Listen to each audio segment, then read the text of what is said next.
Привет из Беларуси.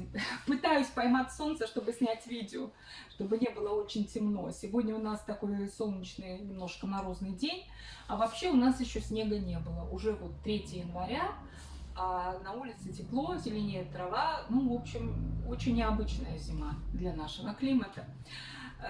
Ну, а мы с вами начинаем новый сезон. Сначала сообщу вам, что на меня наложили санкции на мой канал с двух сторон. С одной стороны, YouTube, который отключил мне монетизацию, а с другой стороны, российское правительство, которое лишило 50% моих зрителей возможности смотреть мои видео. Поэтому я сейчас работаю не то чтобы за еду, но за ваши лайки. Не забудьте их поставить, а то нет смысла вообще вести канал. Никакого смысла нет. Мы с вами сегодня говорим о сроках посева, о том, когда и что сеять, да, в основном из однолетних цветов. Немножко объясню про сроки для новичков.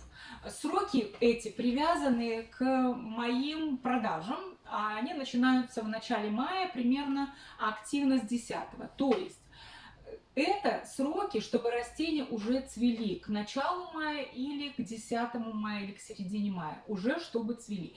Если вам не нужно, чтобы растения в это время цвели, то есть вы не можете, допустим, для себя высадить растение на клумбу, у вас холодно, значит, вы немножко эти сроки сдвигаете там, на неделю, на 10 дней. Или наоборот, если у вас климат позволяет высадить раньше, значит, сроки эти можно еще поднять повыше. Ну вот, и еще сроки наши зависят от того, как мы выращиваем растения. То есть нам нужно с вами умудриться так подогнать сроки, чтобы к тому времени, когда растения будут нуждаться в пикировке, у нас было место, куда их поставить, чтобы они не перерастали. Это тоже важно учитывать. Примерно это происходит через 4-5 недель после посева. Рассчитывайте тоже это. И еще как мы выращиваем. То есть мы выращиваем с вами через пикировку или через перевалку. Или через пикировку и перевалку. То есть это тоже важно, потому что каждая пикировка задерживает развитие растения примерно на 2 недели. Ну вот из этих соображений мы должны с вами рассчитать примерные сроки. Никогда вы точных сроков не получите, потому как у нас, знаете, мы с вами зависим очень от природы и погоды, а погода переменчивая, сезоны все разные. Это во-первых. Ну, а во-вторых, у нас у каждого свои условия. Вот мои сроки привязаны к моим условиям, ну, а ваши будут к вашим привязаны. Как этого добиться, нужно обязательно каждый сезон смотреть и корректировать. Если эти сроки вам подходят, значит, вы записываете все, конечно, для себя, и их оставляете. Если надо позже или раньше, пишите пометку. И в следующем сезоне уже высеваете в какие-то другие дни, которые вам больше подходят. И таким образом корректируйте. За несколько лет у вас будут уже сроки отработаны. Конечно, наше дело не быстрое, потому что мы с вами работаем с живыми растениями, с цветами. Это не получится сделать там за 1 неделю или за месяц, да, на это потребуются годы.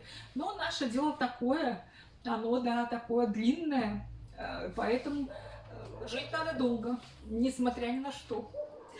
Начинаем мы с вами, конечно, с бегонии клубневой. Если есть у вас семена клубневой бегонии, срочно ее сейте, потому что посеять ее уже можно было в ноябре и в декабре. Для зацветания клубневой бегонии нужно 5,5-6 месяцев, поэтому сеем срочно ее.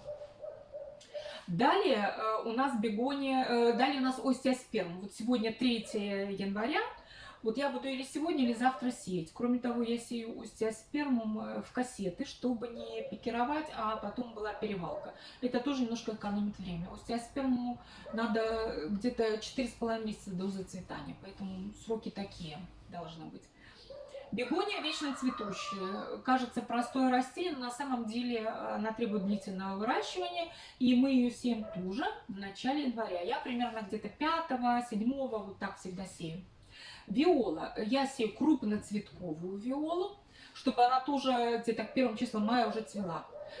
Сильно рано тоже ее не нужно, потому что никто у нас ее покупать не будет. Если вам нужно раньше, то, конечно, сроки можно и пораньше. Но у меня не сильно условия для нее подходят, чтобы ее рано распикировать и вынести. Поэтому у меня такие длительные сроки выращивания. Я ее сею как раз таки вот где-то 6, 7, 8 января. Вот в это время ориентируйтесь. И в это же время, где-то 8, 7, 10 гацания.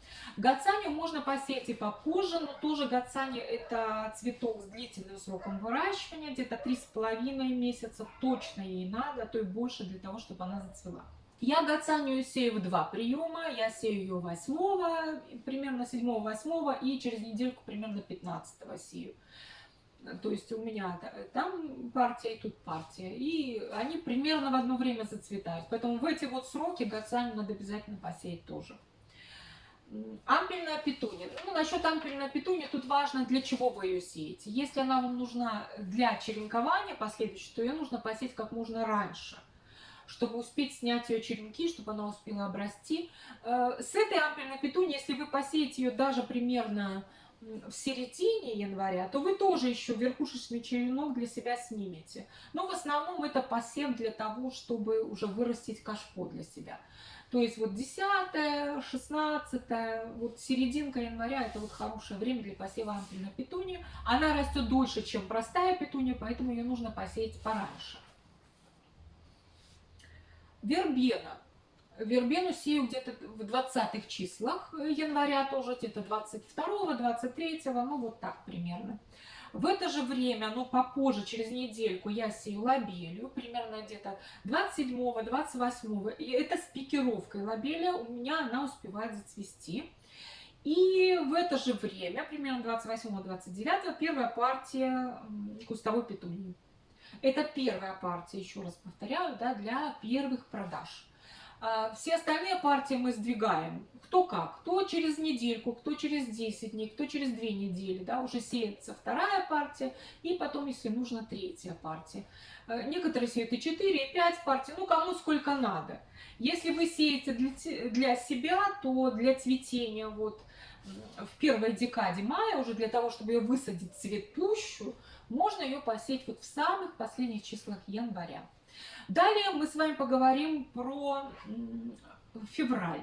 В феврале я сею в самом начале это цилозию, где-то на первой неделе, вот 7-го, 8-го, и сальвию тоже. Им не надо много времени для того, чтобы они росли, поэтому начало февраля как раз время для посева. Теперь об условиях, в которых мы должны содержать свои вот эти посевы. Конечно, сейчас мы все выращиваем под искусственным освещением, под лампами. Длина дня светового должна составлять 14-16 часов, не меньше. Можно больше, но это вот так оптимально. Некоторые светят и целые сутки, но для того, чтобы растения хорошо зацвели, 14-16 часов вполне достаточно. Температура для хороших всходов нам нужна примерно 22-24. А вот после всходов желательно температуру снижать кому-то до 18-20, а кому-то и до 16. Но это зависит от уже нашего растения, от того, что написано в тех картах. Да? Не забывайте ими пользоваться, если вы не знаете, где их найти. Зайдите на сайты производителей вашего сорта, и там вы найдете. Если нет перевода, можно Google переводчиком перевести, себе сохранить. Так что вот такие у меня на сегодня дела. Не забывайте, если вы подпишетесь, канал получит, конечно, от Google продвижение. Я благодарю вас за то, что вы со мной. До свидания, надеюсь, до скорого.